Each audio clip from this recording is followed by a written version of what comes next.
The file was 27 years old, and the archive had stopped thinking about it after the second year.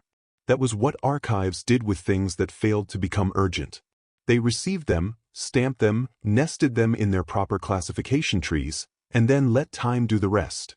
The Consolidated Harmonic Directorate kept the records of 412 subject civilizations in a vault system buried beneath the administrative plateau of Taylor Prime, where climate control held the air at a dry, bloodless coolness and light came down in thin white columns that made every shelf look cleaner than history deserved. The shelves were not shelves really. They were suspended crystal lattices, each one holding compressed data wafers in shimmering vertical stacks, every stack tagged by contact date, technological posture, biological variance, and projected relevance. The species in File 7A113 called themselves humans. At first contact, the survey team had classified them as limited concern, not harmless. The directorate was old enough not to use words like harmless in official work, but limited concern had a specific meaning in directorate assessment language. It meant a species with enough intelligence to alter its local environment, enough aggression to destabilize its own region, and not nearly enough reach to matter beyond it. A weather system in a bottle. Loud inside the glass. Contained. The first report had been 14 pages long. Most of it was anatomy. The anatomy was disappointing. No natural armor. No chemically active blood. No pressure-resistant exosupport tissue. Their vision clustered in a narrow band.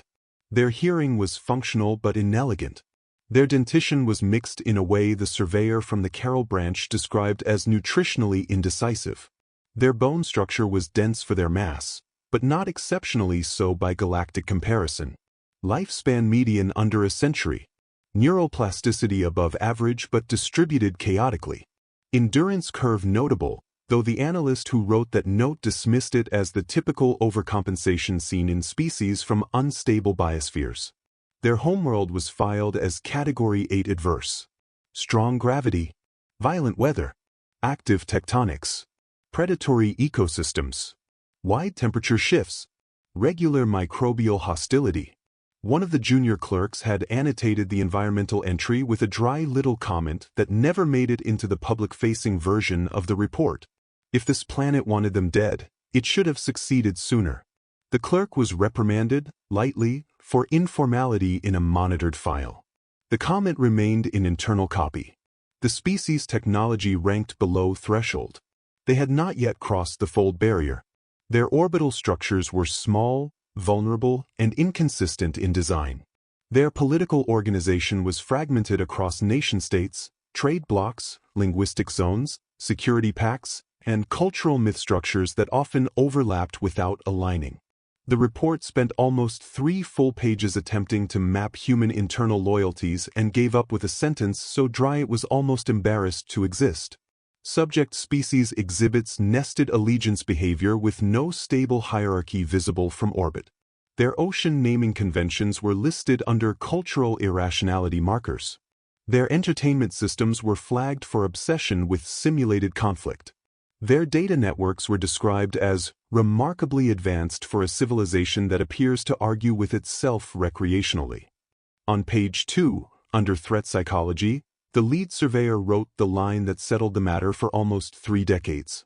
Displaying standard noise amplification behaviors consistent with socially pre-coded intelligent species. That was enough. The directorate had seen versions of the pattern before. Species that had evolved under pressure often became loud before they became relevant. They dramatized danger, mythologized their own endurance, produced exaggerated historical narratives about survival, and mistook local struggle for universal significance. When they eventually made first proper contact with a larger galactic order, the noise usually diminished. Perspective solved many things. So the file was assigned its designation. Observe only. No intervention. Update on threshold advancement. Someone in compliance added a secondary notation after reviewing the risk model. Unlikely to sustain strategic coherence beyond home system expansion. That phrase stayed attached to the file for 27 years. The updates that followed were brief. Year 3, lunar extraction effort scaled. Year 5, 3 new orbital habitats, one failed catastrophically. Year 8, first permanent research installation beyond primary moon. Year 11, internal wars reduced, economic integration increasing. Year 16, deep-range signal architecture improved.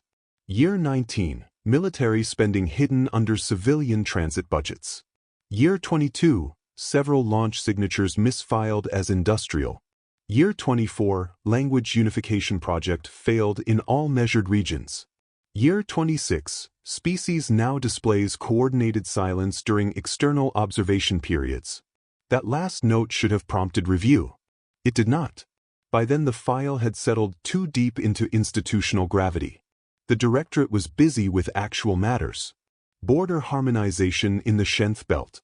Resource unrest in the lower Oran chain.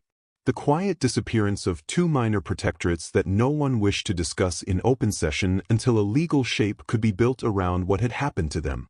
Against that background, one noisy pre-fold species from a violent ocean planet did not rise. And then there was the margin note. It sat beside the original threat psychology line in handwriting the archive systems could not initially sort. Not directorate standard. Not Carroll Branch shorthand. Not one of the 6 survey scripts the contact team was authorized to use. Just 2 words, small and slanted, written in dark manual ink instead of stylus light, which meant someone had leaned physically over the page to leave them there. The archive tagged the script unidentified. Possible local language. No action required. No action was taken. No one translated it. Not the junior archivist who indexed the file. Not the supervisor who signed off on the compression batch. Not the systems clerk who migrated the old physical scans into the crystal stacks 12 years later. Not the intelligence reviewer who skimmed page 1, reached the phrase pre-coded, and stopped reading because he already knew the ending of that sort of file. The 2 words were left alone. They meant, not yet. The file closed. The species remained on monitor status. And in the cold white quiet under Taylor Prime, among the towering crystal histories of civilizations the directorate believed it understood completely, humanity was filed exactly where empires always place the thing that will later unmake one of their certainties. Low priority. 27 years later, Ambassador General Mara Saren stood at the disclosure dais of the Interstellar Assembly and told the gathered powers exactly what Earth had decided they were allowed to hear. The chamber had been built by species who believed in architecture as a form of pre-negotiation. The ceiling rose in a vast inward curve of silver-black composite design to make every delegation feel equally diminished beneath the same elegant weight.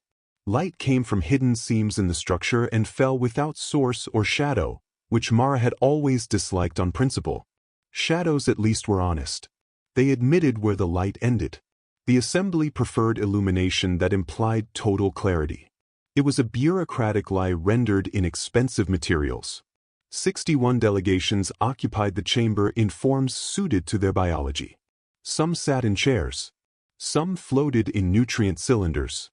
3 occupied pressure shells filled with atmospheric compounds that made the air near their section shimmer. The Kethrin pair rested in braided suspension rigs like webs of polished wire. The Vor emissary's containment tank pulsed faintly with internal phosphorescence. The great central cluster of the Harmonic Directorate occupied their usual place near the pivot of the room, 11 minds housed in one translucent body mass, bioluminescent patterns drifting in slow consensus under the skin. Mara watched those lights as she opened her file. Cool blue. Thin silver white.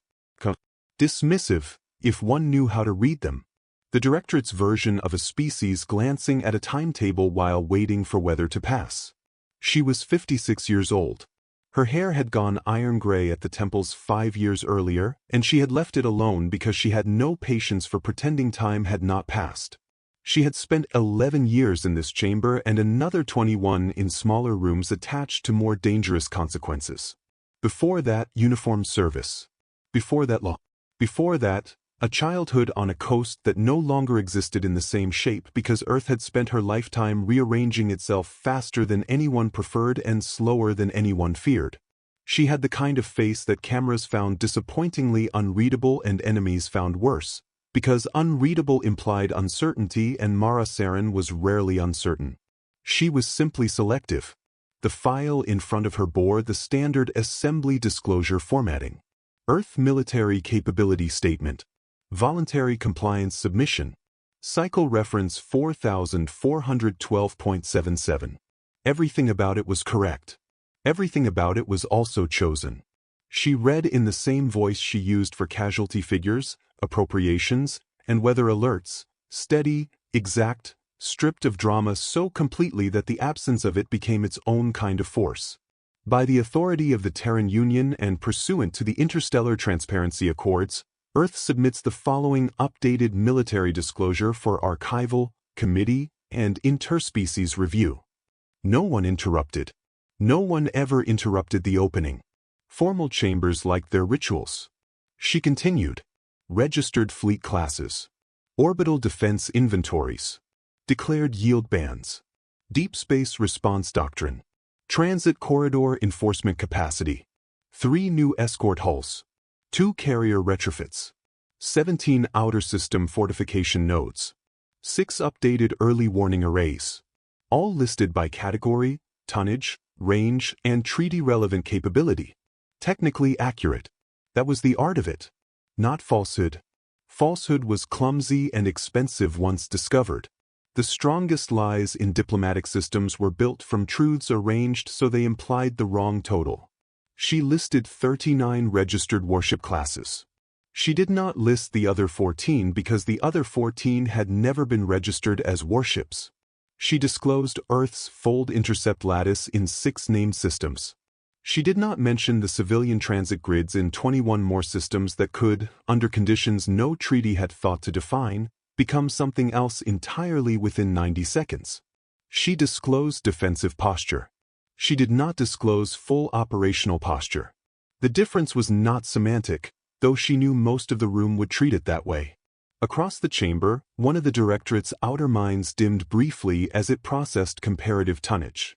A minor delegation from the Jorai Continuum had already shifted attention to a side slate. The Kesh representative, late, distracted, underprepared as always, had begun reading something else beneath the table line. 2 Vethani aides were whispering to each other in careful undertones, not about the numbers, but about how much longer the session would run. Mara noted all of it. She always noted who grew bored before the end of a warning. The air in the chamber recalibrated with a sound so soft it barely qualified as sound. Every 8 minutes, the atmosphere shifted molecular ratios to satisfy the respiratory needs of the assembled species. The result was air that had no smell at all, which Mara found more unsettling than smoke, blood, or antiseptic. Scentless spaces made her think of sealed bunkers and operating theaters and all the places where humans did their most irreversible work. She turned the page. Earth confirms that all disclosed systems remain compliant with extant treaty definitions as ratified under Revision 9. That line drew 3 glances. 1 from the Kethran suspension rigs. 1 from the Vortank. 1 from the Directorate. Good Marthot. At least someone in the room still recognized the weight of definitions. Definitions were where civilizations hid things from each other. Not by breaking law. By entering the parts law had failed to imagine. She reached the last declared category and closed the public section of the file. We trust the Assembly will find this disclosure satisfactory. The phrase was standard, required even, but she said it without the customary diplomatic uplift. No warmth. No performative openness. The sentence landed with the flat inevitability of a sealed hatch. The Directorate's central chorus responded through chamber translation. The Harmonic Directorate acknowledges receipt and registers provisional satisfaction. Blue lights. Still calm. They had skipped ahead in their own minds already. Filed Earth under manageable. Filed Earth under watched and bounded and fundamentally legible. Filed Earth under 1 more mid-tier power with regional instincts and treaty-adjacent ambitions. Mara knew because 27 years of watching larger powers had taught Earth what confidence looked like before it became motion. She also knew none of them had reached page 41. Page 41 came after the legal references, after the archival citations, after the compliance appendix and formatting confirmations delegates habitually ignored because 90% of supplementary sections were administrative mulch produced by civilizations too afraid of paperwork gaps to stop feeding them. That was where she had placed the 3 paragraphs. She had written them herself at 2:14 local, with coffee gone cold beside her elbow and a draft from legal insisting the language was unnecessarily direct. She had rejected the edit. The paragraphs stated, in language so plain a child could not misunderstand it, that Earth's registered capability represented a voluntarily constrained posture. That additional capability existed in categories not named by any current treaty framework. That these categories had been maintained continuously for more than 2 decades. That Earth would not demonstrate full posture unless conditions met the threshold Earth had defined under the heading Existential Provocation, followed by 7 numbered criteria and 1 annexed interpretive note. She had made sure the criteria included treaty nullification by force, civilian erasure through coercive legal dissolution, occupied Allied sovereignty under denial of standing, and 1 final clause broad enough to matter and narrow enough to defend any attempt to render Earth's obligations void by administrative extinction of a protected people. She knew most of the room would never see the clause. That was why it mattered. Records were not only for comprehension, they were also for blame. When the assembly failed to read a warning, Earth wanted the file to show whose eyes had chosen not to move downward. She set the file closed. The chamber moved on. A shipping arbitration from the Taylor Corridor. A mineral dispute between 2 species who would absolutely reproduce the same dispute 6 months later with different nouns. A petition for atmospheric salvage rights. A procedural challenge over observer status. Business resumed the way business always resumed in rooms that did not yet know history had quietly changed shape while they were pretending to supervise it. Mara sat, hands folded on the table, and let the rest of the session wash past. She watched the directorate's lights. Watched the Kesh representative laugh softly at a private message. Watched the Jurai aide close their slate and start thinking about lunch. Watched the vet Hani actually turn to page 41, pause, blink, then get called away by their senior before they finished the first paragraph. That last one she filed away. Not because it mattered now. Because small species and junior aides sometimes turned out to be the only witnesses who remembered where a warning had been placed. When the session adjourned, delegates rose in the soft, staggered ripple of beings convinced nothing irreversible had happened. One of the directorate's liaison minds approached her table in a filament-formed proxy body and said, with professional coolness, Earth's submission was prudent. Mara looked at the proxy. Looked through it, really, to the larger body near the chamber center. It was complete, she said. The proxy did not respond for half a second. That was longer than directorate response time usually permitted. Then it inclined its narrow, translucent head. As you say. She gathered her file and stood. The chamber lights remained shadowless. The ceiling still performed equality. The room still smelled of nothing. Behind her, page 41 entered the assembly archive under reference seal, unread by every major power in the room. Mara carried the folder out under one arm, not quickly, not slowly, the way someone walks when they have finished every part of the process that belonged to diplomacy and have now, with perfect calm, handed the rest to time. The first real test came 5 years after the disclosure, though the Directorate would later describe it as a navigational ambiguity and the Keth Confederacy would classify it as routine corridor curiosity. Earth called it what it was. A measurement. The Keth had a habit of touching boundaries the way some predators touched electric fences with whiskers first. Not because they intended immediate escalation, because they believed data belonged to whoever was willing to collect it, and because lesser powers often revealed more under gentle pressure than under overt force. A fleet that blundered loudly into another species' edge was a threat. A survey line that drifted half a lane too far under polite signal silence was just a question. Questions the Keth believed were free. So 14 Keth probe vessels crossed into Earth-flagged space near the Kepler Administrative Corridor at 3:11 Standard, running low-power signatures and the kind of legal deniability that made committee species nod to themselves while writing very serious memoranda about precedent. The probe commander logged the movement as transit drift. Internal Keth traffic logged it as posture sampling. They wanted response time, deployment scale, comms latency between outer infrastructure and central command, pattern recognition from Earth's defense lattice. Whether Earth would answer with irritation, fear, or bureaucratic whining. Earth answered in 11 minutes. One ship came out of the transit dark. It was not large by galactic standards.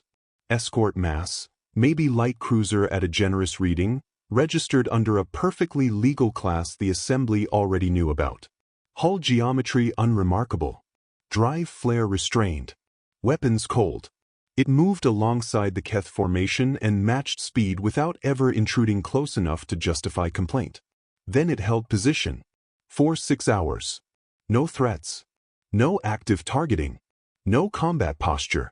At hour 3, the Keth commander sent a query ping calibrated to provoke either insecurity or offense. The Earth ship answered with neither. It simply acknowledged receipt and maintained parallel drift. At hour 5, Keth scans intensified. They found shield architecture, heat sinks, standard weapons housings, one courier-grade encrypted channel. Nothing startling, nothing that justified concern. The Earth vessel appeared to be exactly what it claimed to be, a corridor escort with decent discipline and limited imagination.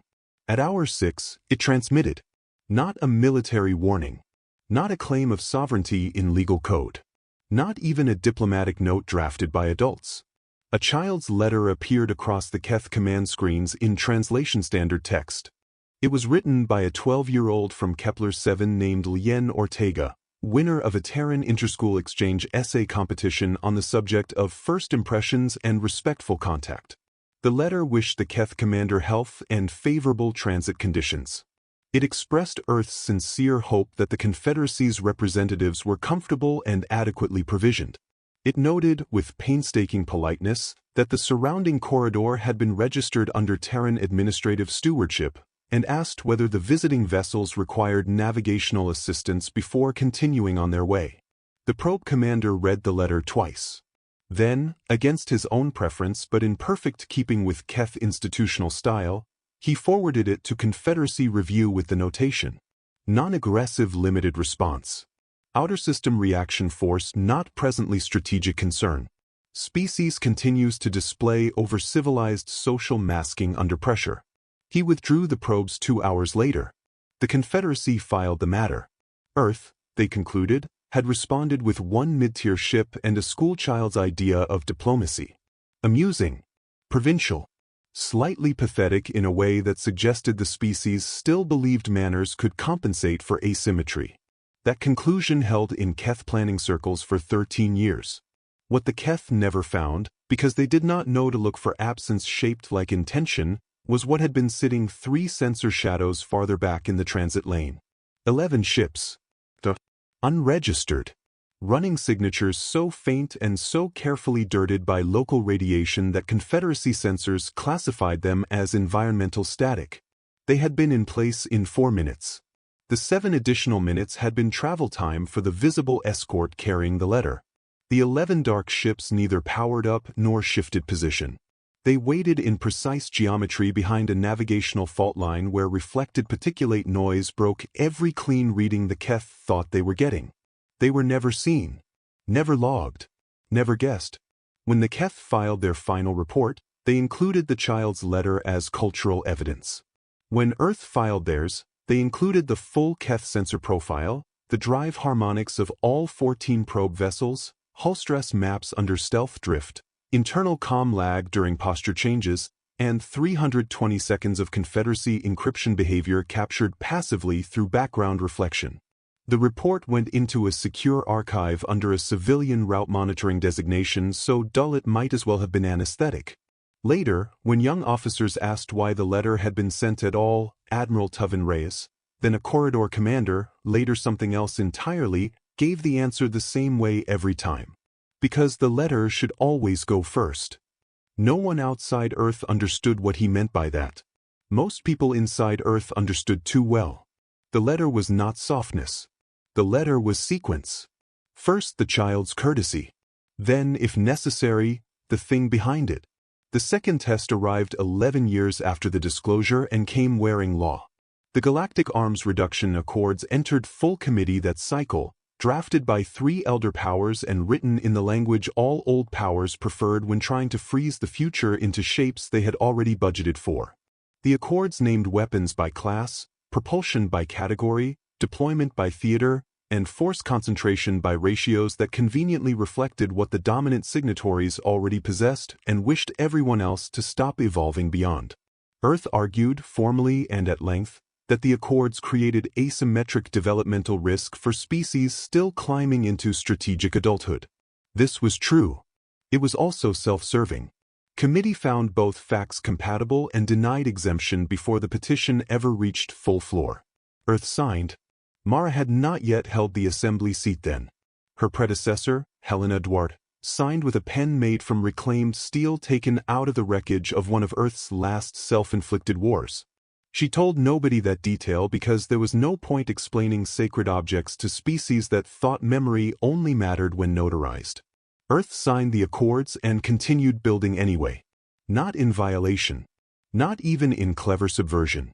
Just outside the treaty's imagination. Because the Accords had named known weapons. Known deployment frames. Known categories of war. They had not named what Earth was developing in 17 administrative compartments listed under civilian infrastructure, emergency contingency engineering, transit safety maintenance, and system resilience architecture.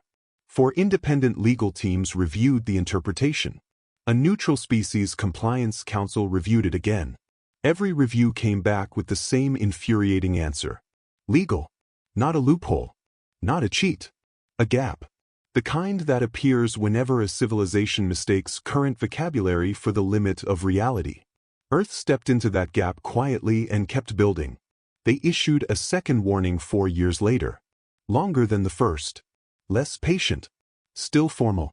It named the existence of the unnamed development categories without describing them.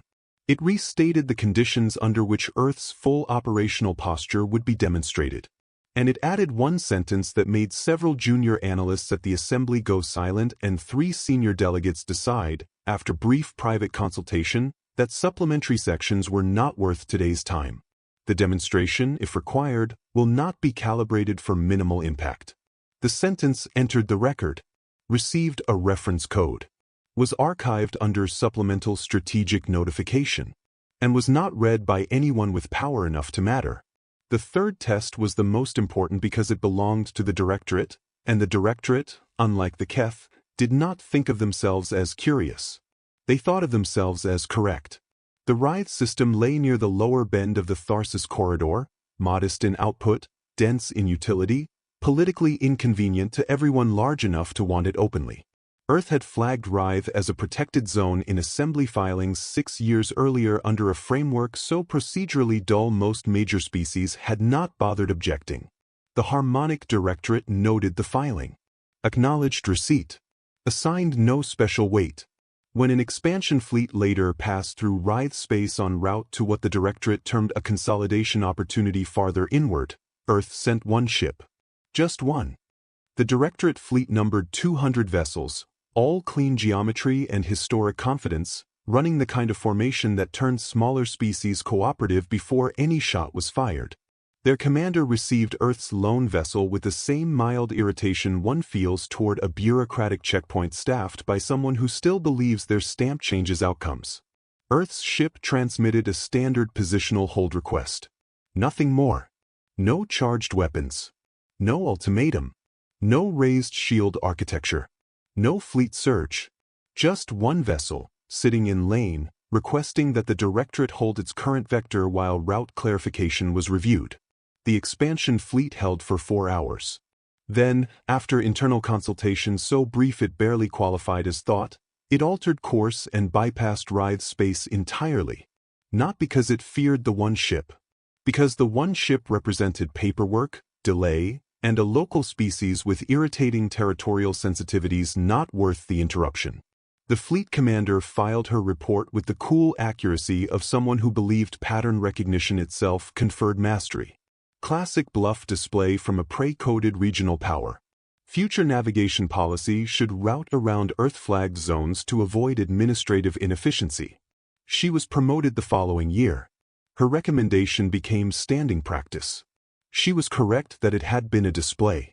She was catastrophically wrong about what it displayed. For those 4 hours, while the Directorate fleet sat just outside the protected zone congratulating itself on not wasting time over one Terran vessel, that vessel ran continuous passive mapping across all 200 ships. Charge distributions. Shield harmonics. Command latency across 11-node coordination. Stress points in fleet geometry.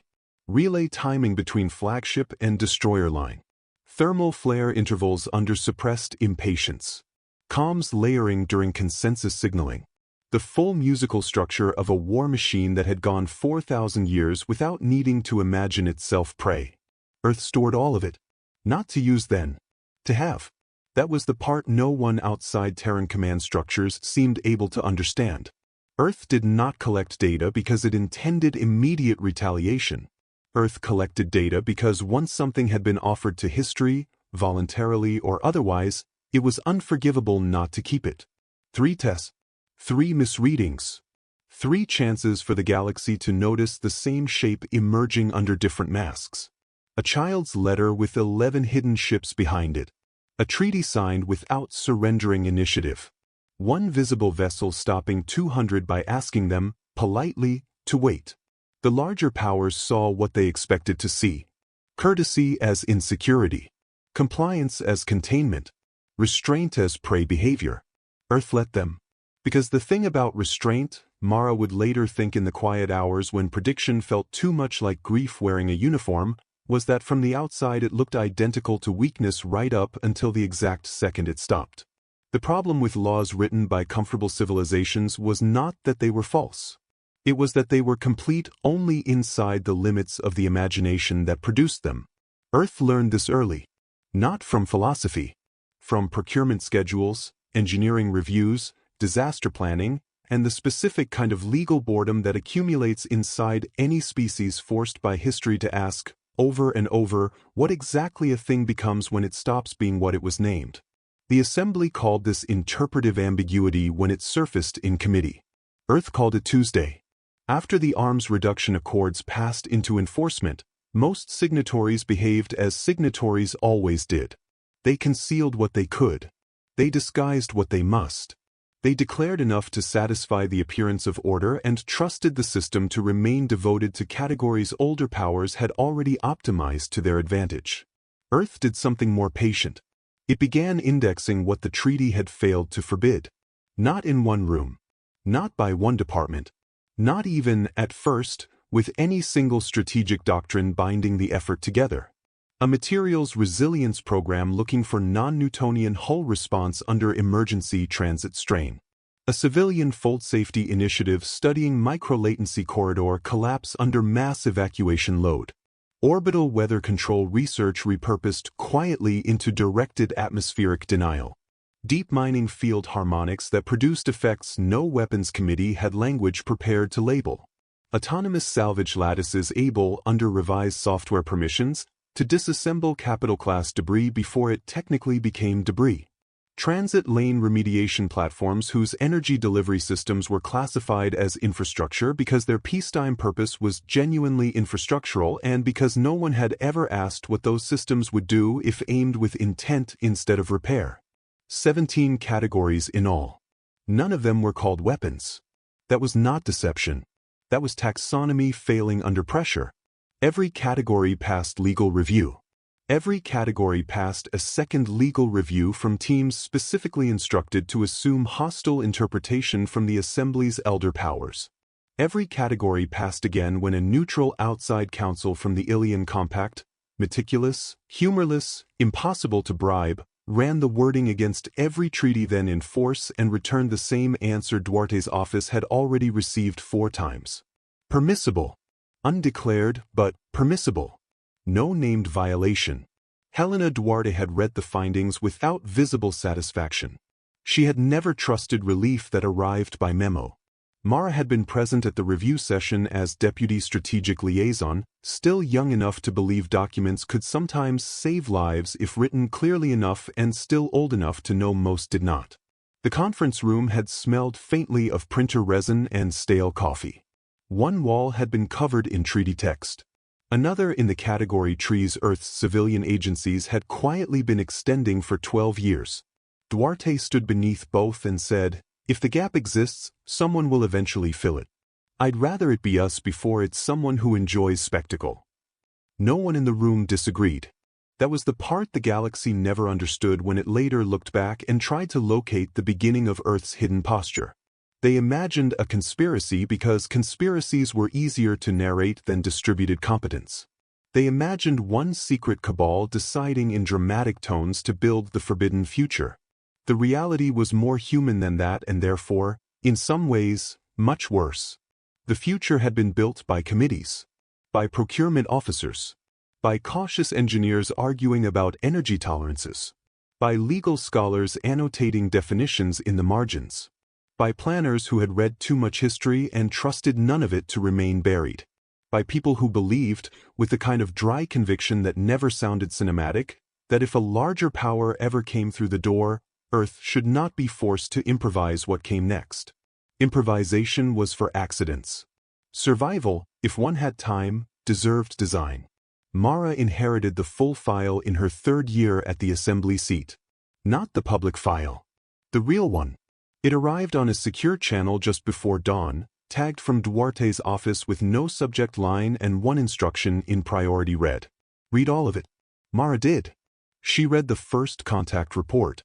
The mockery disguised as anthropology. The pre-coded notation. The old margin note in an Earth language the archive had never translated because no one had thought the language important enough to identify. She read the updates. The drift of years. The probe incidents. The silent accumulation of strategic misreadings from species too large to imagine that watching and understanding were not the same thing. Then she reached the internal annexes. Category inventories, legal memoranda, development chronologies, deployment maps under civilian seals, projected readiness curves, contingency branches labeled with the antiseptic naming conventions of planners who refused romance even when sketching apocalypse. At 4:17 she found the first document that made her set the cup down and look at nothing for a long time. It was a planning note from 14 years earlier, and signed, probably Reyes by the phrasing. If deterrence is to function, it must remain invisible until the moment invisibility ceases to produce safety. Beneath it in Duarte's hand, and after that moment? No answer followed.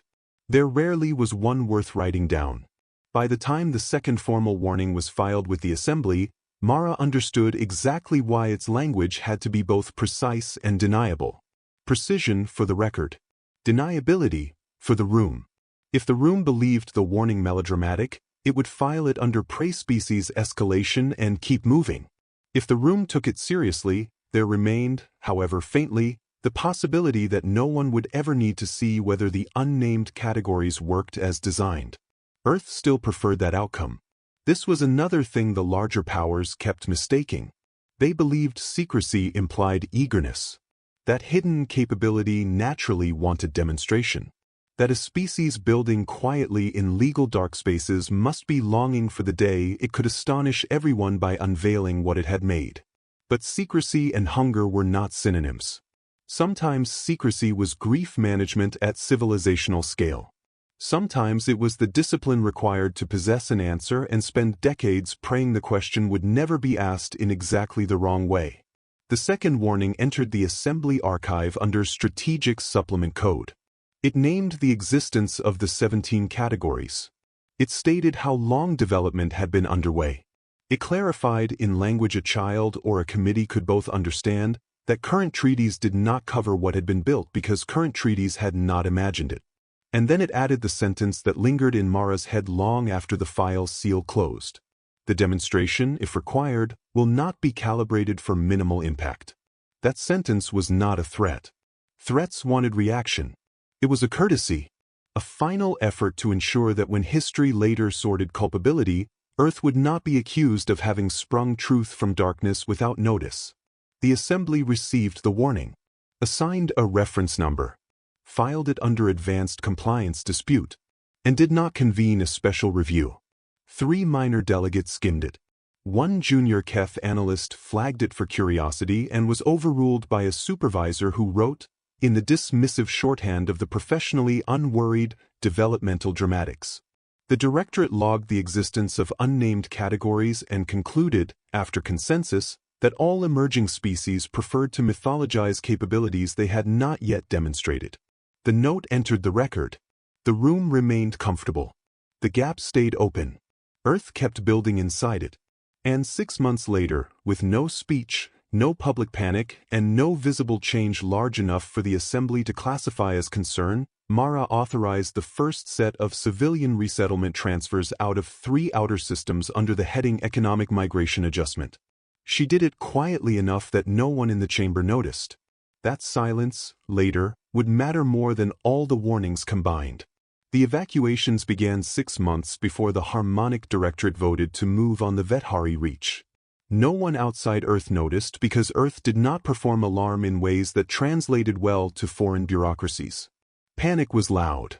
Panic generated heat, clustered movements, emergency appropriations, military freight surges, public messaging irregularities, the 1,000 little administrative screams by which a civilization announced that it had seen danger and did not yet know what shape to make around it. Mara gave the order in a language too dull to frighten anyone. Regional economic realignment, transit burden redistribution, voluntary resettlement incentives for frontier populations in underperforming systems. The phrase traveled through civilian channels, migration offices, tax authorities, school registries, health networks, freight unions, and local councils. No military seal touched it. No war office stamped it. The transport schedules were distributed across 4 months so that no single week showed unusual traffic density.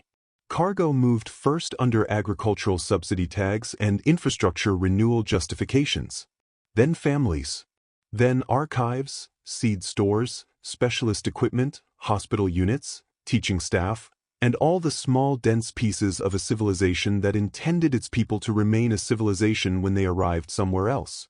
By the time the last transport cleared the 3rd system, 418,000 civilians had been relocated. The assembly logged the movement as internal Terran economic adjustment. The Directorate's monitor systems logged it as demographic redistribution linked to outer corridor underperformance. 1 KEF analyst flagged the timing against previous warning language, ran a brief comparative curiosity model, and then closed the file when 3 other emerging species produced similar-looking migration trends for entirely harmless reasons. Mara read that KEF note months later and sat for almost a full minute with her hand over her mouth, not because it had been close, but because it had not been remotely close and had still represented the nearest anyone outside Earth had come. She kept the note. Not out of sentiment, out of habit. Anything that almost became understanding deserved a place in the archive. The systems evacuated were not Earth's largest. That was part of what made the movement invisible. Kepler's 7 administrative fringe, the Belen chain outposts, Meridian Station and its attached civilian lattice. Places big enough to matter if struck, small enough that their partial emptiness could be explained by economics, seasonal contraction, or the ordinary centrifugal drift of a species still expanding unevenly through space. The truth was simpler. They sat in the path of outcomes Mara no longer trusted the Directorate not to choose.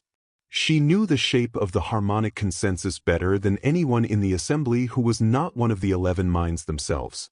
27 years of file growth, 13 years of dismissed warnings, and a lifetime of studying how elder powers categorized resistance had taught her the one thing every small species eventually learned if it survived long enough to get a seat in a room with empires. Power repeated itself long before it surprised itself. The Directorate would not think of its next move as aggression. It would think of it as administrative correction. The Vethari Reach would be designated unstable. Its populations would be folded into a larger harmonized structure for their own continuity. Earth's objections would be registered, politely, and placed in whatever section old powers used to store the moral noise of younger ones. If Earth insisted on treaty language, the Directorate would answer in procedure. If Earth escalated in rhetoric, the Directorate would classify it as prey pattern amplification.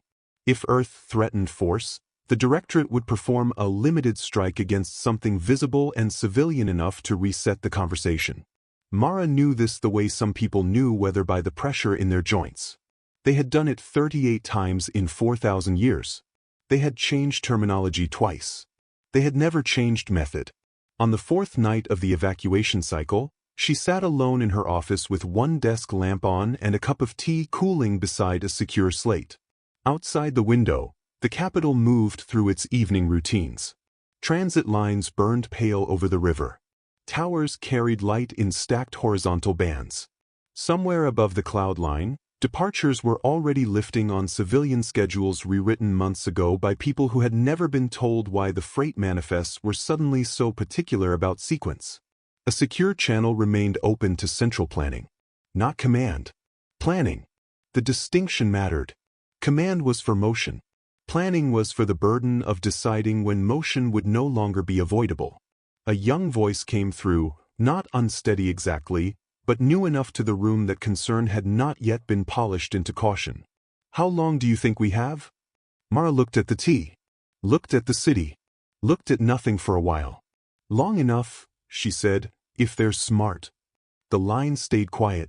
She could feel the unsaid second half hanging there, the way truths did when everyone present already knew them and no one wanted to be the first to waste air speaking them aloud. They would not be smart. Not because the Directorate lacked intelligence. Because they had too much precedent. That was the danger with civilizations that won for too long. They ceased to recognize novelty except as noise in need of filing. They saw not what was in front of them, but what 37 earlier victories had taught them to expect from anything smaller than themselves. Every warning Earth had issued only deepened the pattern in their minds. Every measured response. Every precise legal protest. Every carefully buried paragraph on page 41. It all confirmed the category they had already chosen. Reactive. Regional. Capable within bounds. Potentially troublesome. Fundamentally legible. Mara closed the secure slate without answering the question no one had quite asked. Instead, she opened the oldest annex in the real file. The first contact report. The pre-coded notation. The two untranslated words in the margin. Not yet. She had translated them herself in her third year on the seat, long before anyone else outside a narrow chain of custody knew they mattered. She did not know which surveyor had written them. She never found out. The author had used an Earth language the Directorate Archive had failed to identify because, at the time, the planet below had not seemed significant enough to deserve complete linguistic indexing. Not yet. She had spent 12 years in this office holding the file open in one part of her mind while smiling across from powers that thought restraint was weakness with better tailoring. 12 years of letters first. 12 years of one ship where 11 waited in the dark. 12 years of warnings entered into rooms that treated archives as burial grounds rather than detonators delayed by reading speed. The evacuations continued. On paper they were boring. That was the success condition. No clustered convoy patterns. No military escort. No emergency declarations. A school in Kepler 7 advanced its term schedule by 6 weeks due to projected facility merger. A hospital complex in Meridian Station transferred pediatric units to a denser population hub for efficiency gains. An agricultural corridor in the Belen chain received temporary closure notices tied to freight subsidy reform. Families moved because life in expanding civilizations was full of official reasons to move, and most people trusted that if the state asked with enough paperwork, the reason probably existed even if they never saw it clearly. Mara hated that trust. She relied on it anyway. By the time the final civilian registry from Meridian cleared into safe space, she allowed herself one private act of disobedience against her own discipline. She stood at the office window and watched the last transport rise through the upper atmosphere. Not a military convoy. Not even a large ship. A civilian carrier with 3 external cargo spines and a paint job so ordinary it was almost invisible against the dusk. It climbed slow enough to seem gentle and fast enough to be gone before the feeling in her chest resolved into anything she would have named. She watched until it became a point, then until it ceased to be even that. Afterward she returned to her desk, opened the next planning file, and kept working. There was still time left before the line. She intended to use every minute of it, because the thing waiting on the other side of the final minute was not surprise. It was release. The Directorate's message arrived on a Wednesday at 9:12 Assembly Standard, encoded in the cold, clean formalism elder powers used when they wanted violence to sound like clerical completion. The Vethari Reach no longer constitutes a sovereign negotiating body. All prior external obligations are void. 8 words in the original harmonic language. 12 in trade standard. Enough either way. Mara read the transmission twice, not because she had missed anything, but because there were certain sentences a person owed themselves the discipline of reading fully before they allowed reaction to begin. The message sat on her desk beside 3 open files, a cup of tea she had not touched, and the revised civilian relocation log from Meridian showing final occupancy at 41% of pre-transfer baseline. Outside her office, the capital moved in its usual precise midday rhythm, hover lanes full, foot traffic steady, the city continuing the way cities continued when catastrophe was still administrative and therefore invisible. She touched the edge of the slate once with 2 fingers, a habit she had acquired without noticing in years of reading things that changed the shape of the next week. Then she opened a secure line to the assembly clerk's office. "I need full chamber emergency session authorization." There was a pause on the other end. The clerk knew her voice. Everyone in that building knew her voice. The pause was not uncertainty. It was the sound of someone understanding that the next question did not need to be asked. "I can have the chamber by 1600. I need all delegations present." "On what grounds?" Mara looked at the 8 words again. "Formal notification of post-diplomatic conditions." The clerk inhaled softly. That phrase had not been used in the assembly in 109 years. "It will be done," they said. By 1600, the chamber was full. Not every delegate had arrived with understanding, but all had arrived with appetite. Emergency sessions drew attention the way structural failure drew engineers. The room had its own texture when anticipation ran through it. Not fear yet, not even tension exactly, more the sharpened hum of beings who believed something significant was about to happen and wanted to be present when it became part of the record. Mara entered carrying 1 folder. Not the thick strategic binders. Not a screen wall of comparative evidence. 1 folder, dark gray, the corners worn where her thumb had rested against it too many times over too many years. The chamber looked the same as it always did. Ceiling curving upward in its expensive false humility. Light from nowhere. Air adjusted every 8 minutes into scentless compromise. Delegates in chairs and tanks and rigs and fluid chambers. The Directorate's central chorus at the core of the room, 11 minds moving in calm blue coherence. The Keth representatives with their tablets ready. The Jorai pair whispering too close to open microphones. 3 Vethani delegates, all present, all reading from hard copy rather than slate, which Mara noted because hard copy in assembly rooms usually meant someone expected not merely argument, but history. She stepped to the dais. Opened the folder. Did not begin with greeting. 27 years ago, she said, Earth's first formal strategic notification was entered into this chamber's archive. The room quieted in stages. 4 years later, a second notification was entered. Both remain on file. Both were received, numbered, and ignored in full by every major power now present. A slight stir at that. 2 delegates began checking their slates. Good, Marthot. Let them scramble. Let the record show they had chosen urgency only when urgency started naming them directly. She continued. Today I submit Earth's 3rd and final warning. That changed the room. Not into panic. Into stillness. The Vor emissary stopped its internal light pulses. One of the Keth finally set their tablet flat. At the center, the Directorate's colors shifted once, blue to silver-white and back again, like a thought brushing briefly against a wall it did not expect. Mara read every word. Not the summary. Not the highlights. All of it. the existence of the 17 unnamed categories, the duration of their development, the repeated formal notifications already filed, the mutual defense treaty with the Vethari Reach, the invocation properly transmitted, the Directorate's response declaring Allied sovereignty void by administrative extinguishment, the relevant clause from page 41, the threshold criteria for existential provocation, the exact legal mechanism by which Earth considered its obligations under the Transparency Accords fully discharged. She read slowly when she reached the operative paragraph. The one legal had begged her to soften and command had begged her not to. Earth considers this notification complete, she said, and its duties under interspecies diplomatic procedure fulfilled. What follows is no longer a matter of persuasion. The silence after that sentence was not the silence of polite chambers.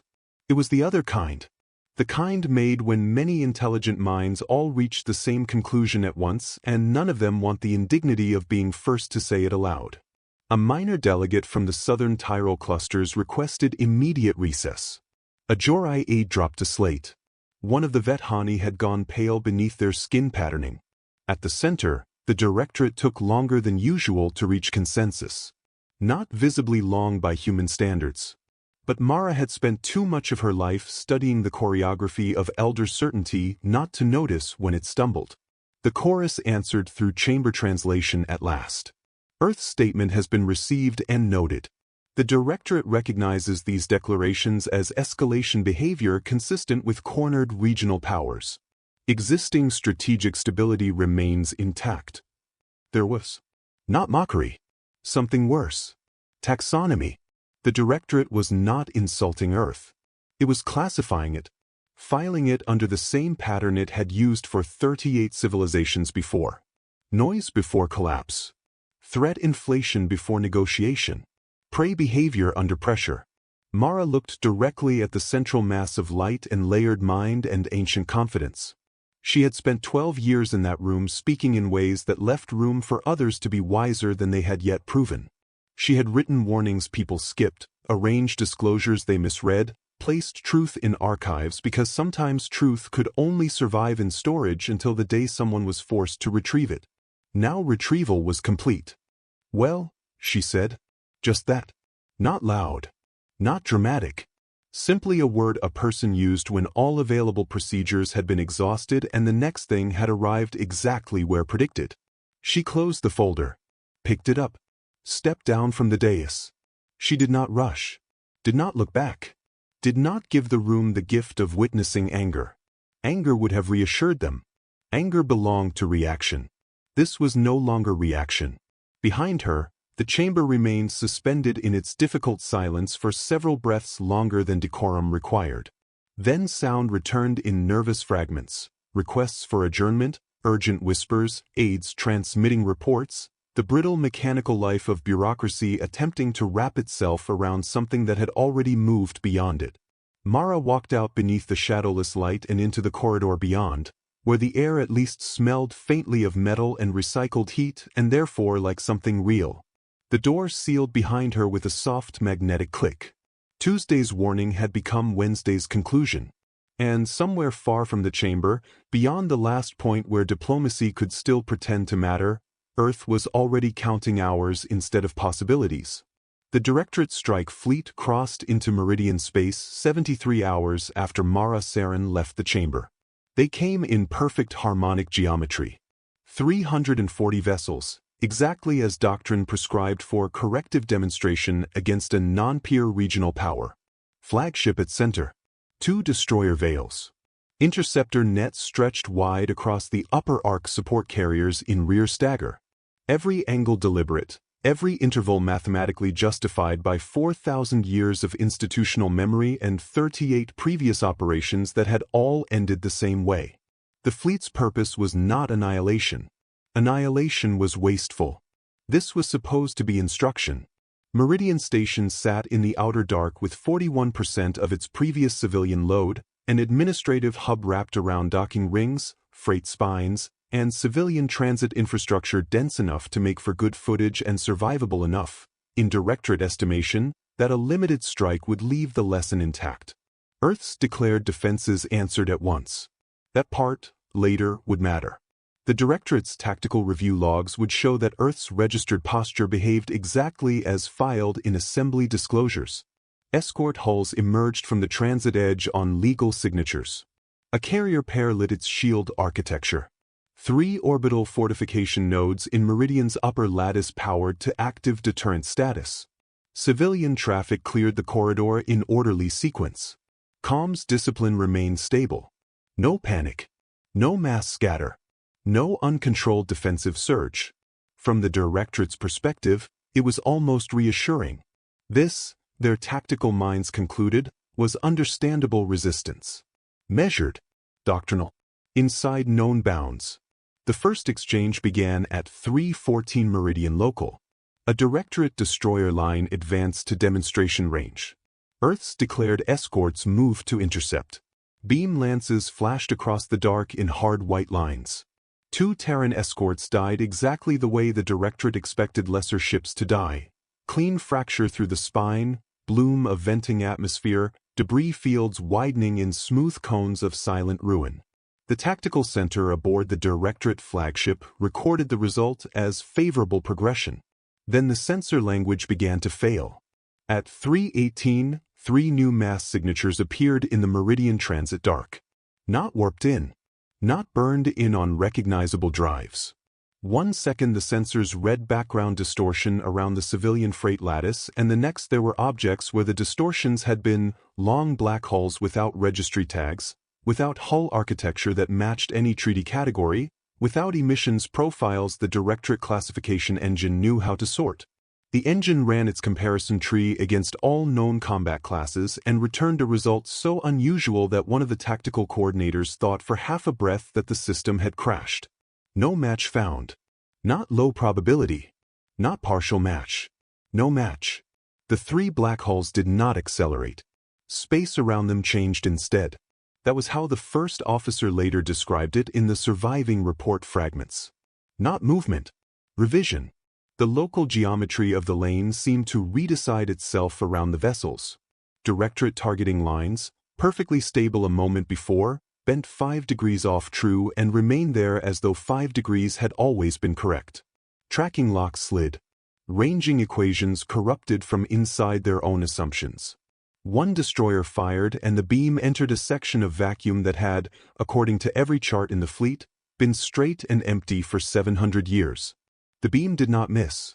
It simply did not finish being where it had started. At 3:19, Meridian's civilian transit grid came online. Not the military grid. Not the fortification nodes. The civilian grid. Freight beacons lit in 27 positions around the station. Maintenance arrays unfolded from docking spars. Salvage lattices rose out of the station's lower shadow where they had been sleeping for 19 years under infrastructure designation. The Directorate's tactical center identified them all correctly and therefore understood none of them at all. Navigation aids. Structural adjustment fields. Debris control webs. Emergency fold safety anchors. None of those things were weapons under any treaty language the Assembly had ever ratified. Earth did not ask the treaties again. The arrays fired. Not bolts. Not missiles. Not any recognizably hostile expression of force. The fields extended through Meridian space in silent transparent bands, crossing and recrossing until the volume around the Directorate vanguard stopped behaving like combat space and began behaving like contested mathematics. The first line of destroyers came apart. Not exploded. Explosions had sequence. Fuel breach, hull failure, pressure event, heat bloom. This was different. Ships separated along lines that should not have existed, seams of force revealed only by the act of being asked to come unmade. Armor delaminate in sheets and curled outward like thin bark in a fire too cold to see. Internal support struts twisted free of ship geometry and drifted into new alignments as though responding to some older set of instructions. 1 cruiser folded lengthwise around an axis no engineer aboard had known was present. Another simply lost the agreement between its mass and its location and arrived a fraction of itself later than the rest, which was enough. On the Directorate flagship, consensus did not break. It slowed. That had never happened in combat before. Orders still came. They were still the correct orders for a fleet encountering unknown systems. Pull back the vanguard. Expand the intercept net. Rebuild the fire lattice farther out. Probe for edge conditions. Isolate the station. Kill the civilian infrastructure first. Earth had expected all of them. That was the second layer. At 3:21, 11 more dark hulls became visible beyond Meridian's outer ring, not entering the battle so much as acknowledging that they had always been there. Their signatures registered only now because they permitted registration now. They took position around the Directorate's flanks with the calm confidence of things long finished with travel. Directorate tactical officers tried to classify them by function and failed again. No match found. The flagship pushed attack authority to the interceptor screen. 200 fast craft broke formation. Meridian's weather control satellites, registered for storm mitigation and microdebris management, rotated on civilian mounts and laced the local near space with charged particulate curtains so fine no military doctrine had thought to model them. The interceptors hit the veil at speed and came out slowed, blinded, or burning from friction they could not correctly measure because the medium around them had stopped being tactically honest. Then Earth's hidden hulls fired for the first time. The Directorate later spent 9 days trying to name what those weapons were and never reached a word everyone agreed on. From Meridian's perspective, the black ships emitted nothing visible beyond a dimming in the stars behind them, as if light passing near their hulls had become cautious. On the Directorate side, selected vessels simply ceased to hold coherent relation between system and system. Drives remained online while no longer agreeing with their engines. Shield envelopes persisted after the ships inside them had already been divided into incompatible states of acceleration. Internal command channels filled with officers shouting correct information that no longer described the same reality from one deck to the next. The first full destroyer veil was not destroyed. It was edited out of military usefulness. That was worse, because surviving ships transmitted. That had been Earth's choice. Mara had signed the engagement posture herself 18 hours before the fleet crossed the line. The instruction had contained one sentence and a private addendum no one below command rank ever saw. Leave them enough shape to report honestly. Witnesses first. Ashes later, if required.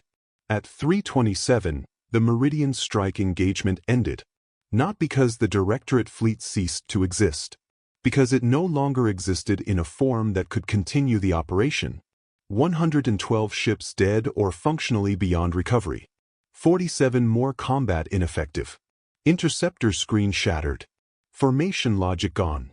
Consensus traffic saturating under too much contradiction at once. The flagship held long enough to issue retreat vectors. That, too, Earth permitted. As the surviving Directorate vessels turned for the outer dark, Meridian Station remained intact enough to be seen. Its civilian rings still turning. Its transit lattice still bright.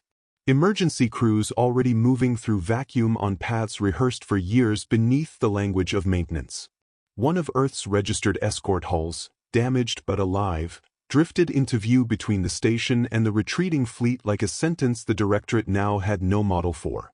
The battle record transmitted outward, first to local relays, then to Directorate command, then to everyone who had ever sat in a chamber under shadowless light and skipped page 41 because supplementary notes were for lesser minds and lesser emergencies. Earth's full posture had not yet been demonstrated. This was still, by internal classification, a constrained answer. That was the third thing the surviving Directorate officers were forced to include in their reports, because every sensor log from Meridian made it impossible to pretend otherwise. The black hulls had not pursued. The station's repurposed infrastructure had ceased fire the moment the fleet broke. The dark arrays had allowed retreat corridors to remain open where easier calculations would have erased them. Earth had not fought to win Meridian. Earth had fought to notify. And as the first damaged Directorate ships limped back through transit with their hulls half rewritten and their witnesses very much alive, the galaxy received at last the thing Mara had spent 27 years trying to deliver without requiring this version of understanding. The warning had been real. And this, horrifyingly, had only been the beginning. Staff Sergeant Mateo Soren had been told the mission 3 times, And it still sounded like something a tired officer had said in place of the real briefing because the real briefing had been too large to fit in a room. You are not there to take the city. You are there to enter it. Keep your weapon low unless something forces it high. If they watch you, let them. That was the entire operational language passed down from Orbital Command after Meridian broke the Directorate fleet open and whatever had once been a clean occupation timeline in the Vethari Reach stopped belonging to the Directorate at all. Mateo sat in the descent craft with his knees braced against the crash webbing and turned a small brass token over and over between the fingers of his left hand. It was old and worn smooth around the edge where someone else had held it for years before him. A ferry token from the flooded southern coast of Old Chile, back when there had still been ferries there and his grandfather had still taken one every morning to a repair yard on the far side of the bay. Mateo's mother had pressed it into his palm when he shipped out the first time and said, without looking directly at him because that was how the family handled anything important, "This is for remembering that you are supposed to come back." He carried it everywhere. He had carried it in boarding actions, convoy escorts, riot suppression on stations that pretended not to be riots, and one long 6-month posting in the outer dark where the only thing visible out the port was his own face reflecting back at him like a question he had not been assigned enough rank to answer. Now he carried it into the Vethari Reach. The descent craft bucked once through the upper weather layer and steadied. Around him, 12 Marines checked seals, checked safeties, checked nothing because all the checking had already been done and hands needed somewhere to go.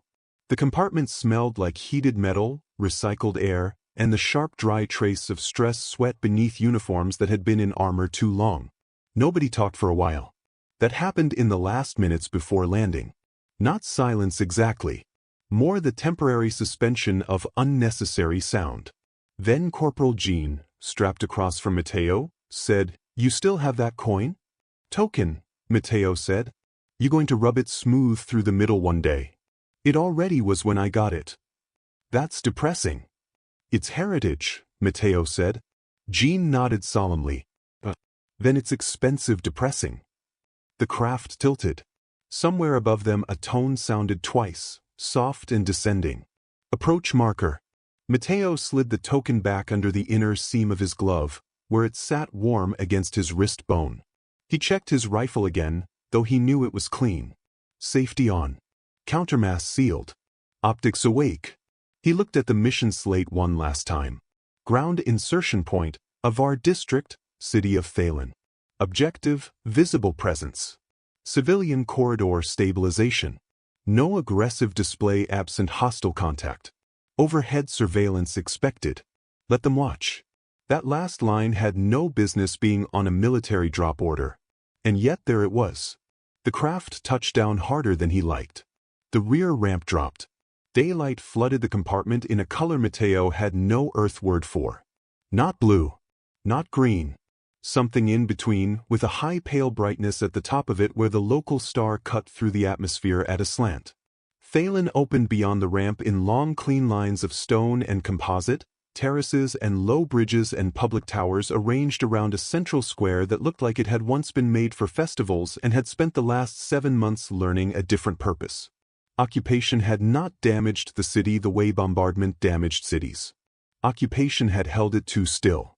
That was the first thing Mateo felt when he stepped onto the stone. Stillness. Shops sealed but unbroken. Public lights functioning on reduced cycle. Transit lanes painted over in Directorate administrative glyphs. No smoke. No fire. No collapse. Just the flat, airless pause of a place that had been waiting too long for permission to behave like itself again. His squad spread by habit and then, remembering the order, loosened back into a more visible line. Weapons low. Faces visible where the air mix allowed open visors. Move like people, not like conquest. Overhead, Directorate surveillance drones turned in slow circles. Big ones. Orbital relay class. Matte silver with sensor clusters under the belly and just enough armor to survive frightened civilians and small arms warning fire. They tracked the squad the moment the first boot hit the square. "Eyes on us," Jean said unnecessarily. Mateo looked up at one of them. 40 meters high, maybe 50. Slow, deliberate sweep.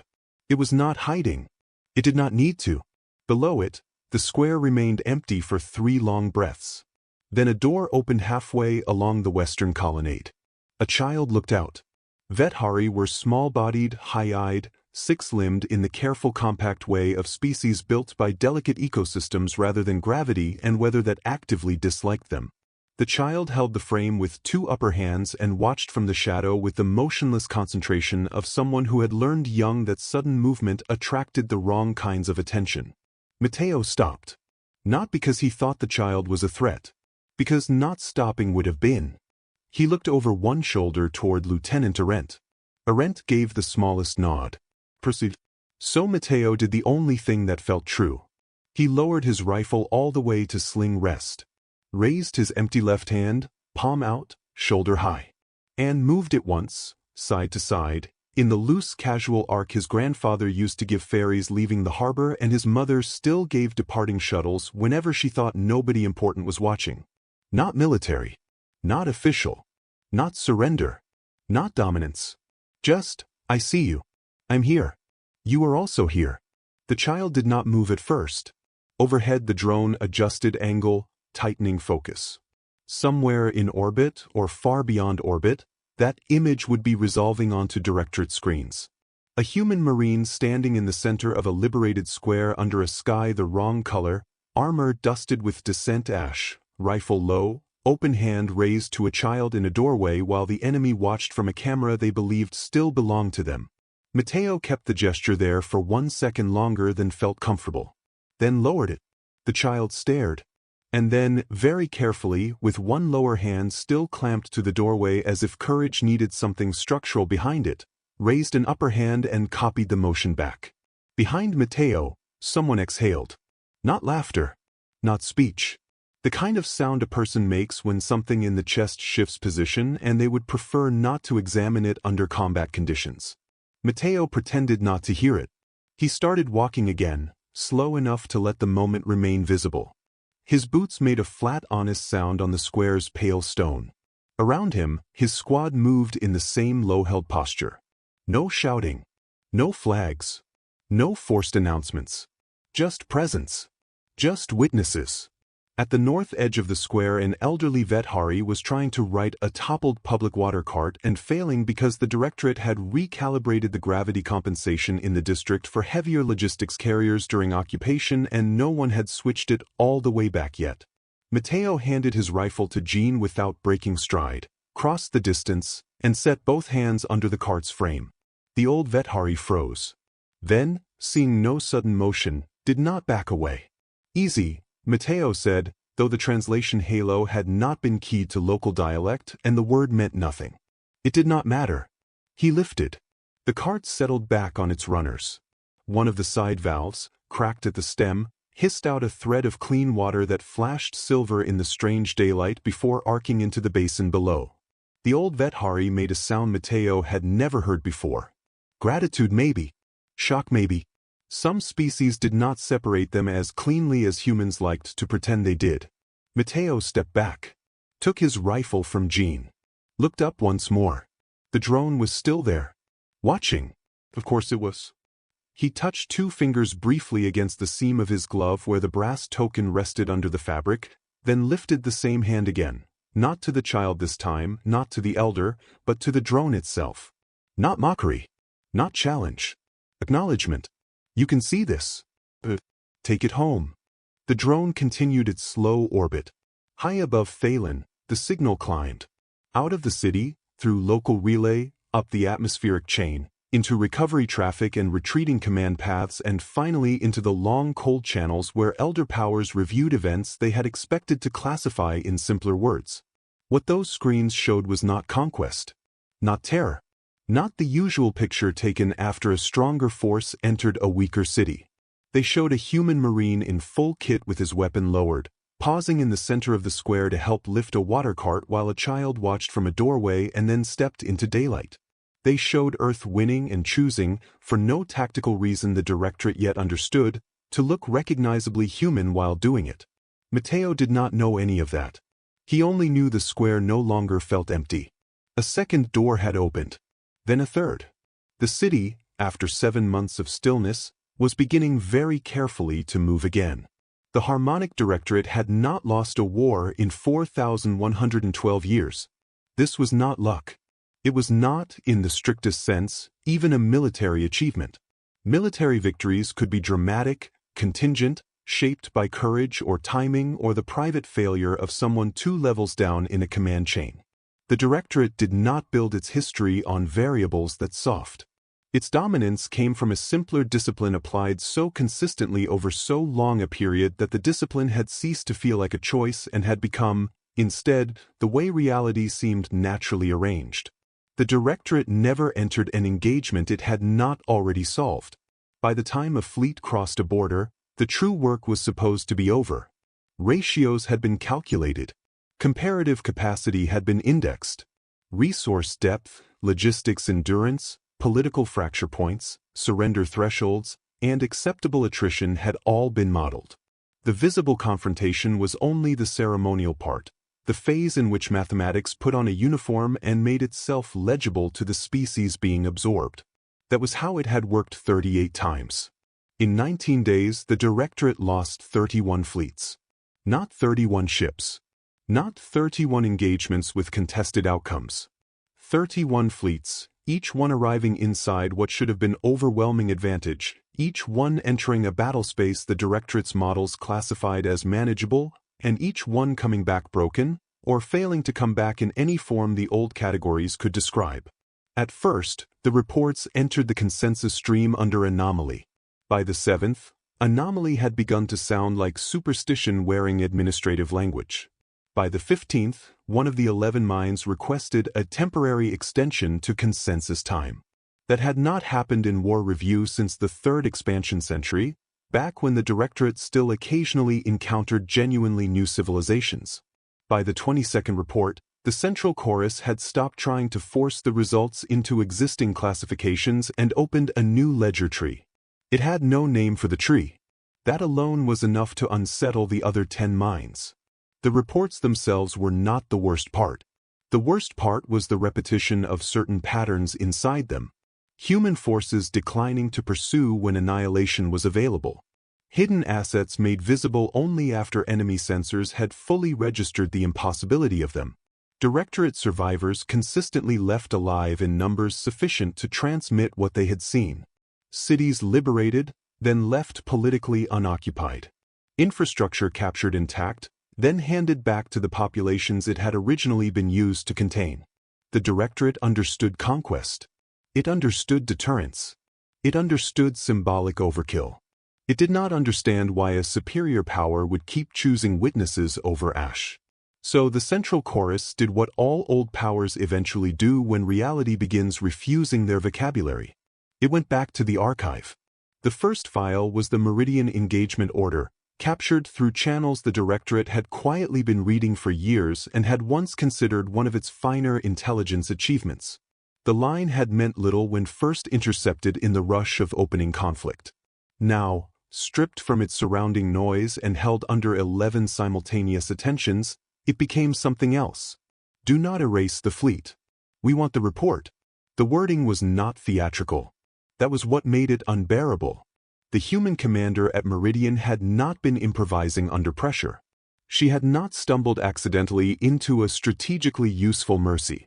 She had issued a clean operational directive whose first objective was testimony. She wanted the Directorate to survive in pieces large enough to speak accurately. Not because Earth lacked force. Because Earth preferred the enemy tell the story. The second file was the civilian migration record. The Directorate had known about the evacuations, technically. Its systems had logged the movement months earlier and correctly identified every ship, every route, every administrative seal used to disguise the operation as economic redistribution. What its systems had failed to do, because no previous target species had ever justified the question, was correlate the dates against Directorate internal decision timing. When that correlation finally ran across all 11 minds, the consensus stalled. Evacuation authorization, 6 months before the Directorate vote on Vethari consolidation. 4 months before route finalization. 3 months before fleet posture review. 72 days before the administrative extinction language that voided Earth's treaty standing. All of it set in motion before the Directorate itself had fully decided to make the move that would trigger war. The Directorate had not been outguessed in war. It had been anticipated in governance. That realization moved through the chorus like fracture cold through glass. Not because the mechanics were impossible. The mechanics were now brutally clear. Watch long enough. Build models. Track precedent. Accept that empires mistake habit for originality. Then start moving civilians before the empire understands itself well enough to know what it will do next. The intolerable part was older than the mechanics. It meant Earth had not been reacting. Earth had been deciding. The third file came from Thalen. A surveillance drone archive. 47 seconds of clear street-level footage in full daylight. A city square. A child in a doorway. A human marine lowering his weapon, lifting a hand, waving first to the child and then, impossibly, uselessly, incomprehensibly, to the Directorate's own drone. The central chorus watched it once. Then again. Then again. Analysis ran across gesture databases, military communication libraries, species-specific nonverbal behavior trees, surrender signaling frameworks, territorial dominance displays, intimidation rituals, civilian reassurance markers, and historical footage from all 38 previous consolidations. The gesture resolved to none of them cleanly. It was an acknowledgement, not submission, not contempt, not performance. A human being looking directly at an enemy surveillance system and saying, in action rather than language, I know you are watching. Keep watching. The 11th mind stopped. Not consensus. Not processing. The mind itself. It held the frame where the hand was raised and remained there in separated stillness long enough that the other 10 felt, for the first time in recorded Directorate history, the distinct shape of a thought being formed outside the flow of group certainty. Then it pulled the first contact file. File 7A-113. Low priority. Monitor only. Species designation, humans. The old report unsealed in the archive. Biology. Cultural irrationality. Pre-coded threat inflation. And in the margin beside the line that had shaped 27 years of Directorate underestimation, the two handwritten words the archive had never translated because the species had not seemed important enough to deserve complete linguistic indexing.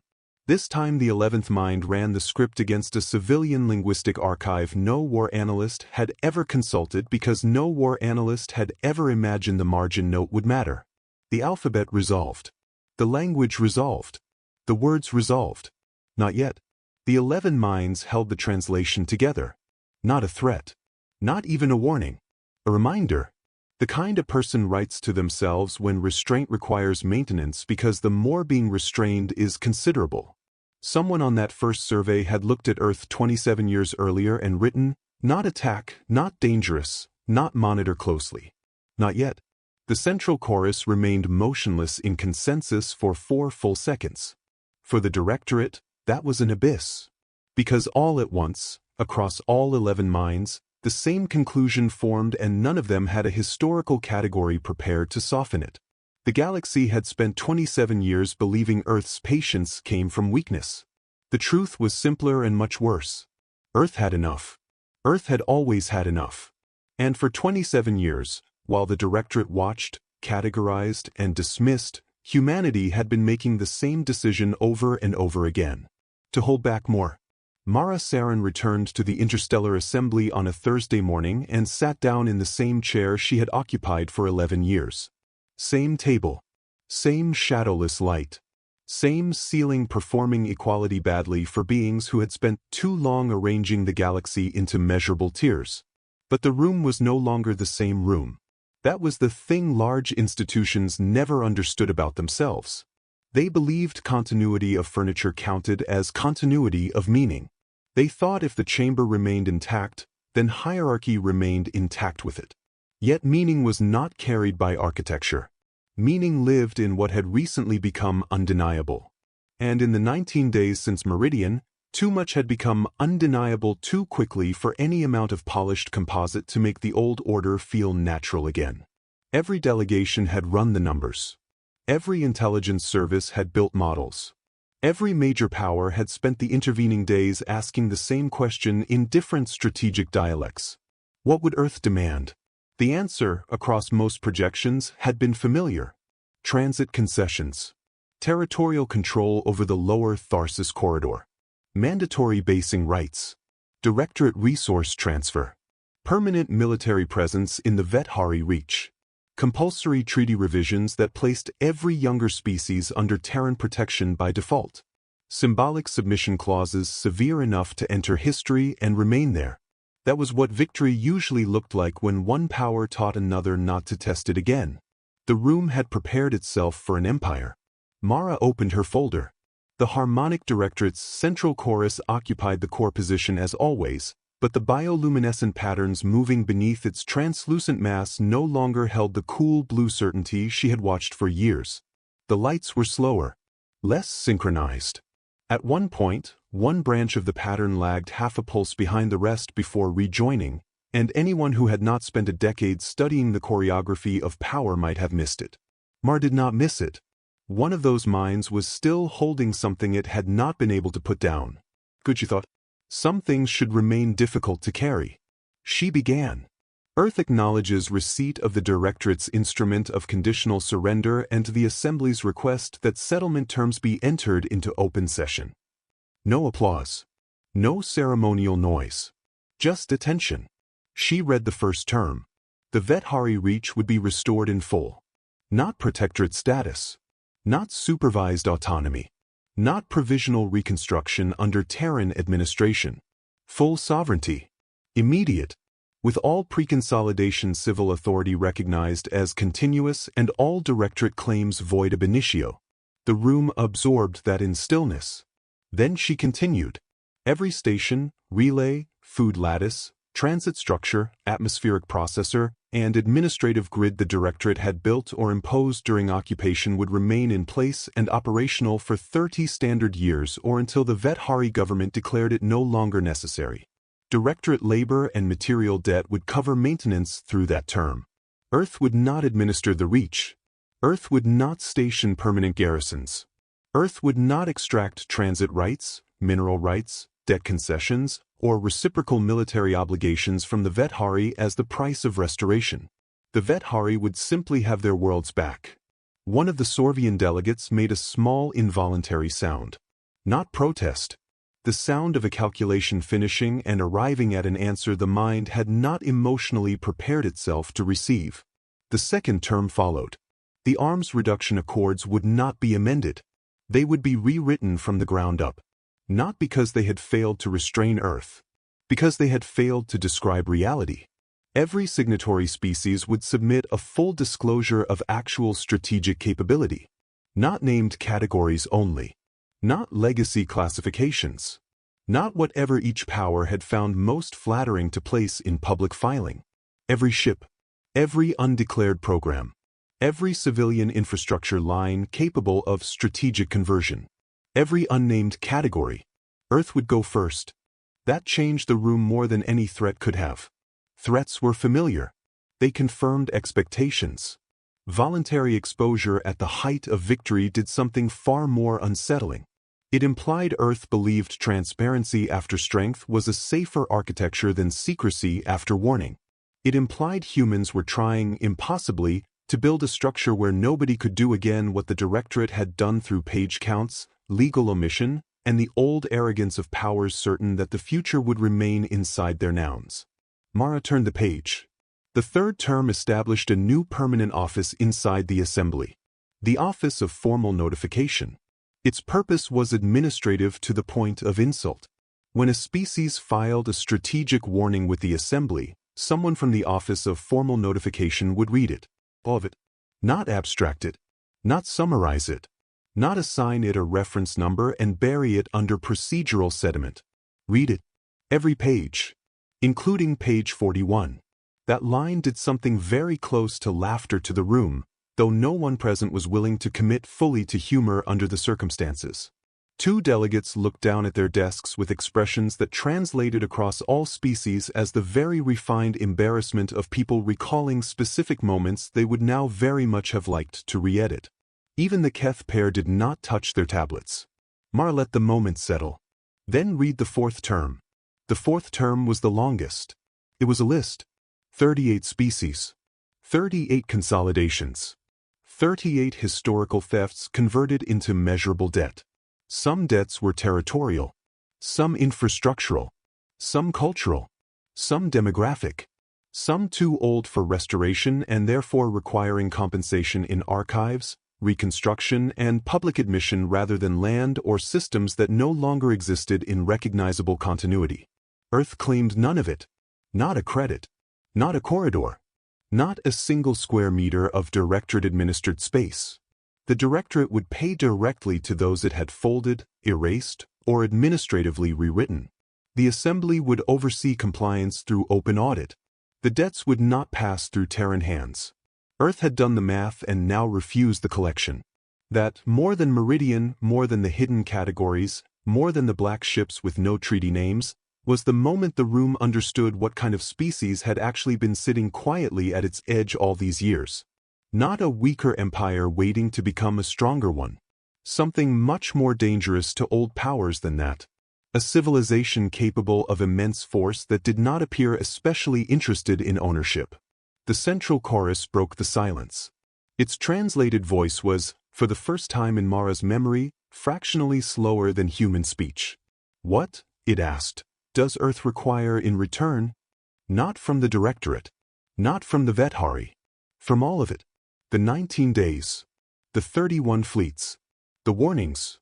The file buried for 27 years. The choice not to erase what could have been erased. Mara looked directly at the shifting lights. Around her, the room waited. She had considered many phrasings. Legal phrasing. Strategic phrasing. The kind of line that historians liked because it sounded good in retrospective documentaries voiced by people who had not personally had to drag the years that produced it. In the end, she gave them the truth because the truth was smaller and therefore stronger. To go home, she said, and not have to come back. The chamber stayed still. Not because the sentence was theatrical. Because it was not. No grand civilizational anthem. No declaration of human destiny. No boast. Just exhaustion with clarity attached. The session continued after that because institutions always continued. Working groups were formed. Audit structures proposed. Vethari transitional restoration schedules entered the record. Disclosure frameworks were drafted in real time by aides whose hands moved with the frantic precision of people aware they were writing inside a historical correction and desperate not to be the reason a clause collapsed. Mara answered every question. Yes, Earth would submit first. No, Earth would not delay Vethari restoration pending broader treaty talks. Yes, Directorate fleets would retain internal sovereignty while withdrawing under monitored corridors. No, Earth would not administer the reparations office. Yes, the new notification office would have authority to compel full reading certification before any warning could be archived. Yes, that was in direct response to prior assembly negligence. No, Earth would not soften the language. She was almost done when the smallest delegation in the chamber requested recognition. The Vethani. 3 representatives from a species too small for most major powers to remember without notes. They had been admitted only 9 years earlier and had spent most of those years learning how to remain visible without inviting predatory notice. The youngest of the 3 had a printed copy of Earth's full disclosure in front of them, hard copy marked by hand in dense, neat lines. They looked up at Mara. Their translator took a moment longer than usual. You had all this, they said carefully. For how long? The question moved through the room with peculiar force because everyone had been thinking it and no one grand enough to consider themselves grand had wanted to be the one heard asking it aloud. Mara looked at the young delegate. Then at the folder. Then at the central chorus, where one branch of light still lagged slightly behind the rest. Long enough, she said. The Vethani delegate lowered their eyes to the disclosure, then raised them again. Why didn't you use it sooner? There was. The whole shape of the story in one young voice. Not how. Not what. But. Mara's hand rested on the closed folder for a second. Because we didn't want to, she said. Nothing more. Nothing less. A longer silence followed that answer than had followed any of the settlement terms. Because the room understood at last that the terrifying part had never been hidden capability by itself. Power always existed somewhere in the galaxy. There were always stronger ships, stranger weapons, uglier asymmetries waiting in some classified dark. What had broken the room's understanding was the scale of the choice. Earth had possessed enough for a very long time. Enough to answer. Enough to reshape. Enough to end arguments the old way. And for 27 years it had decided, over and over again, not to. Mara gathered her papers. "We still don't," she added. Then she stood, tucked the folder under one arm, and walked out of the assembly for the last time. No one called after her. Hours later, on a civilian transit platform above Logos, Staff Sergeant Mateo Sorin stood in line for a shuttle home and read the broad shape of the settlement on the station's public display band while eating something hot, badly wrapped, and far better than military rations had any right to make him emotional about. Vethary restoration begins immediately. Directorate accepts full terms. Assembly to rewrite disclosure accords. Earth demands no territorial concessions. Passengers moved around him in the normal station rhythms. Families arguing over bags, vendors overselling coffee, children too excited by departure boards to stand still. Ordinary sound. Ordinary motion. The kind of life that had kept happening everywhere even while fleets broke and treaties changed shape and elder powers learned, too late, that patience was not the same thing as incapacity. He touched the inner seam of his glove where the old brass fairy tokens still rested warm against his wrist. He had almost left it with the Vethari child in Thalen. Almost. In the end he had only let the kid hold it for a while before taking it back, because some things, he had decided, were not yet done moving through the hands they belonged to. His mother had called 3 times already. He had answered once. She had asked if he was coming home whole. He had said mostly. She had made the exact silence that meant she would accept the lie for now and charge interest later. The shuttle announcement chimed. Boarding began. Mateo picked up his bag.